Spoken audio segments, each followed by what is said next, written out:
de la peau de l'homme n'a pas plus d'importance que la couleur de ses yeux. Je ne pense pas que la couleur soit une chose primordiale. Ce qui est important, c'est ce que l'homme a dans la tête. Ça, c'est la réalité. Vous pensez qu'il y a beaucoup de violence dans la vie quotidienne en Jamaïque? Non, je pense que la violence est internationale. La violence est créée par des groupes qui fomentent des guerres pour gagner de l'argent. C'était à Kingston, Trenchtown. On était un petit groupe à être ensemble. Et un jour, on est tombé sur un professionnel qui nous a aidés. Il s'appelait Joe Higgs. C'est lui qui nous a fait répéter, qui nous a améliorés. Et c'est grâce à lui qu'on a pu enregistrer le tout premier disque en 1963. Babylone, c'est le système qui tue les gens, mais le Rasta, c'est celui qui te dit que tu dois vivre. It's subliminal maybe, but it's very important for us to put that message out there. And so that is what we are for. We are for the message of one love for humanity. We do not need to be fighting each other. It's not necessary for us to exist. It is not necessary for us to prosper, to hate each other. It is unnecessary. We don't need to do that to live together. We don't need to. People think they know Bob Marley, but we want to show his intimate inside world where we haven't seen that. Yo les amis, on se retrouve aujourd'hui pour débriefer d'un moment super spécial. Il y a déjà 4 jours de cela, plus précisément le 11 mai, la planète entière vibrait pour le Bob Marley Day. Ça faisait pile 45 ans que le roi du reggae nous a quittés et franchement, son héritage n'a pas pris une ride. Question pour vous en commentaire, quel est le pays africain qui, selon vous, vibre le plus pour le reggae aujourd'hui? Est-ce la Côte d'Ivoire? Est-ce le Sénégal?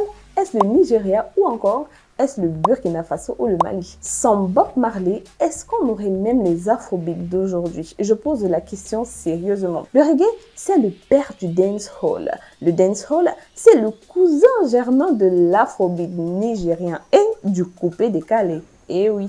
Impossible de parler de Bob Marley sans citer la Côte d'Ivoire.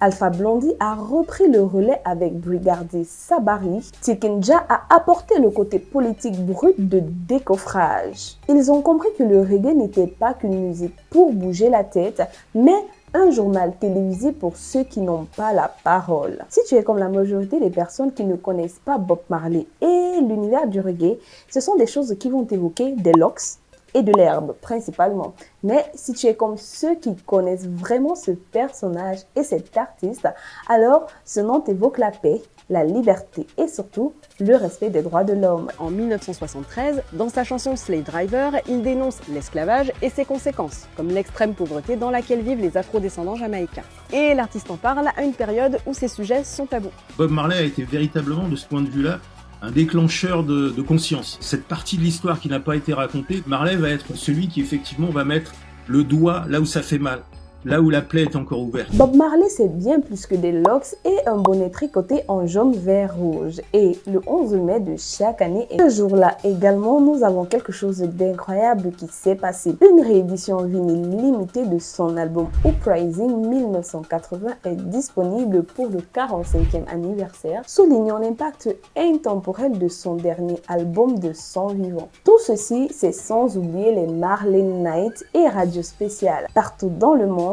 des Marley Nights sont organisés et des web radios comme reggae.fr proposent des programmes 100% Bob Marley pour toute la journée. La date du 11 mai est largement reconnue comme le Bob Marley Day ou Remembrance Day, une journée axée sur la paix, l'unité et la culture reggae. Mais qui était donc Bob Marley? Né en 1945 à Nine Mile d'une mère jamaïcaine et d'un père blanc qu'il a très peu connu, Robert Nesta Marley, de son nom d'artiste Bob Marley, grandit dans la pauvreté de Drake Town. Ce quartier n'est pas qu'un bidonville, c'est un bouillon de culture où le ska et le rocksteady s'apprêtent à ralentir pour devenir le reggae. Et voici donc le trio infernal avec Bunny Wailer et Peter Tosh. Ils fondent les Wailers. Le tournant, c'est sa rencontre avec le producteur Chris Blackwell. C'est donc Chris Blackwell d'Island Records qui va propulser le son jamaïcain à l'international. Mais attention, Bob n'a jamais adouci son message pour plaire à l'Occident. Il a forcé l'Occident à écouter ses revendications. Avant Bob Marley, le mouvement Rastafari était largement marginalisé, voire persécuté en Jamaïque. Les Rastas étaient vus comme des exclus chevelus fumant de l'herbe, oui. Et c'est toujours le cas dans bon nombre de pays. Bob a transformé cette perception en une identité de fierté. Grâce à lui, le monde a découvert l'empereur Haile Selassie Ier, figure centrale de la divinité Rasta. Grâce à lui, le mouvement panafricanisme a pris de l'ampleur. L'idée que les descendants d'esclaves doivent se reconnecter spirituellement et physiquement avec l'Afrique. En ce qui concerne les dreadlocks, c'est devenu un symbole de résistance contre les standards de beauté. Bob Marley est sans doute l'artiste du tiers-monde le plus influent de l'histoire. Son combat dépassait largement les chars de musique. En pleine guerre civile en Jamaïque, il survit à une tentative d'assassinat en 1976. 2 ans plus tard, lors du One Love Peace Concert, il force les 2 leaders politiques rivaux, Manley et Siega, à se serrer la main sur scène. Un moment de pure magie diplomatique. La lutte contre l'apartheid, ses chansons comme War, reprenant un discours de Selassie à l'ONU, sont devenus un hymne pour les mouvements de libération en Afrique australe. Mais ce n'est pas tout. Il a participé à l'indépendance du Zimbabwe en 1980. C'est l'un de ses actes les plus forts. Il a financé son propre voyage pour chanter lors de la cérémonie d'indépendance, célébrant la fin de la colonisation britannique en Rhodésie. Pendant le concert, la police envoie les gaz lacrymogènes pour calmer la foule. Les E-Trees, ses choristes, veulent fuir. Pendant ce temps, Bob, lui, il reste sur scène et chante en Zimbabwe. C'est ça, en fait, le niveau de bad boyisme que l'on veut. Aujourd'hui, certains artistes annulent leur show parce que la clim des loges est à 22 degrés Celsius au lieu de 20 degrés. Bob, lui, chantait sous les gaz lacrymogènes. Respectez le CV du mec, s'il vous plaît. Bob Marley n'est pas seulement cool ou vibes. Son impact est géopolitique. Il a prouvé que la musique urbaine pouvait être un outil de souveraineté culturelle.